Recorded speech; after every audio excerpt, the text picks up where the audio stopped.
And howdy, folks. Idaho Garden Girl put out this pretty good question about Section 8 people. If you cannot prep, own firearms, or weapons in Section 8. Alright? A lot of people don't know that. You cannot do certain things under Section 8 housing in all the blue states. It's a good way to get kicked out or raided or have you put into psych valve for 2 months. All right. A lot of Section 8 housing has a problem of hoarding. People just lose their minds and they start hoarding it, or they're drug addicts and the whole place is a dump. That's why they do these raids. A lot of people confuse prepping, stockpiling. If it's nice and neat, some places go by and it's not a problem. Other places, they're by the book and they're hard as rocks. All right?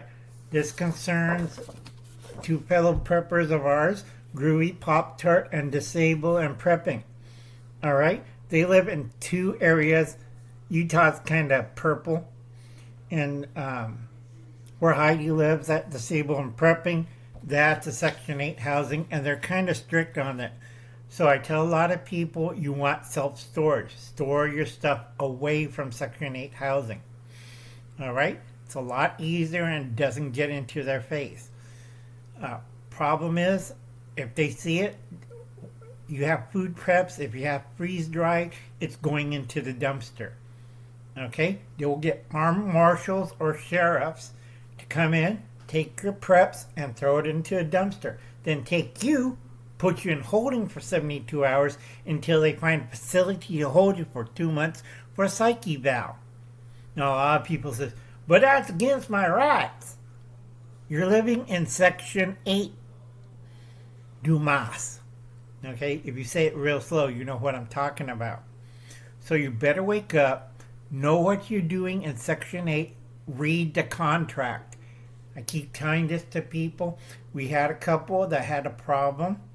One's a vet and the other one was disabled. All right? I told him what's going on, and the stuff he had, he cannot keep it. All right?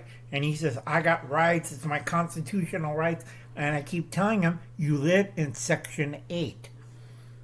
All right? You do not have rights.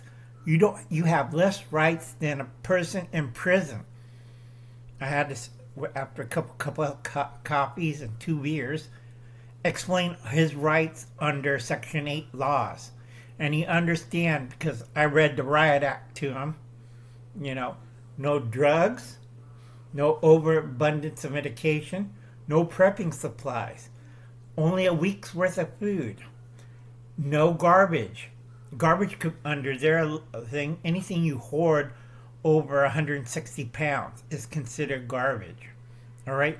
That's just not including furniture. All items inside Section 8 must be well maintained. All right? So I tell them a lot, especially those people who have animals. If you have dogs, cats, rabbits, quail, fish, you have to obey it. Like rabbits.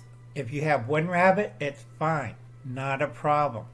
If you have a breeding stock of rabbits, like 10 or 12 in a one-room Section 8 apartment, you're violating the health code. Same thing goes for quail. Okay? I know Vay is probably its private-owned apartment. If it's Section 8, she has to watch out. You only could do a certain amount of things inside that. If it's like 1 or 2 quail, it's considered a pet. But if you have like 24 quails in a tier structure, because like Uncle On used to raise quail and rabbits and carp, you name it, inside a small confined space. So I know all the regs and rules for indoor farming inside the city. So you have to be really careful. All right? Read department regs, read the health code for your city and state. Because you're going to go against the city, county, and state. All right? And if it's a Section 8, sometimes federal.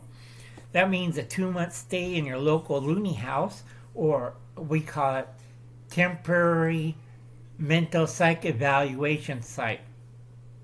In other words, the nut house. All right. So I hope that answered Idaho Garden Girl's question. Check out Cap Patton's Family Compound. Check out Joe tomorrow. He's interviewing a famous doctor from the Cleveland Clinic. I forgot his name again.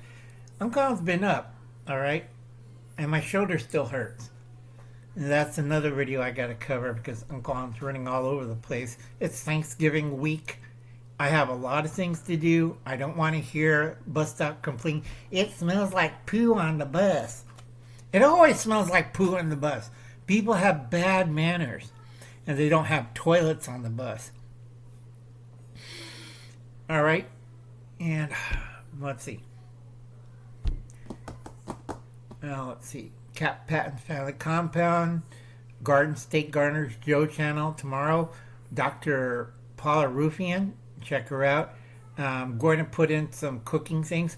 I do international cooking. Right now I do Japanese because I understand Japanese. My Lebanese kind of sucks. Okay, because my family always pick up languages. My sister could speak 8. And it drives me nuts. Her old job was an interpreter. And I'm trying to think. Let's see. Garden State Gardener. Cap Patton Family Contract. Dr. Paula Rufio. Who in the hell I was thinking about? Oh, David Lynn, Prepper Principal. Okay.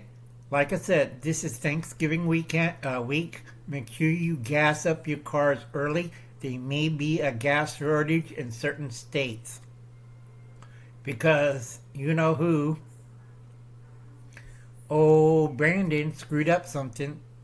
So a lot of places you're going to see anywhere from $5, $6, $10 worth of gas. And I'll catch you later. You have a nice evening.